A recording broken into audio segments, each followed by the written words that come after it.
Hello，大家好，呢度係航通租的 E 頻道。今日喺兩個唔同嘅地方發生咗兩宗的士交通意外。9月26號朝早，月明村街一部的士過馬路嘅時候，輕微撞到一名女學生，不過冇造成任何嚴重傷害，女學生只係檢查一下就繼續返學。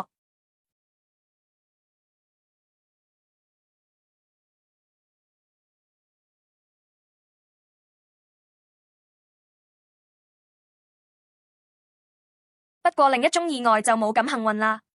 同一日，何文田常盛街一部的士因為紅燈收掣不及，撞飛咗前面嘅電單車，對方電單車成部飛出十字路口，電單車司機都直接被撞到的士車頭上面，現場有零碎電單車零件散落。好彩嘅係電單車司機之後能夠立即自行企返起身，冇造成任何嚴重傷害。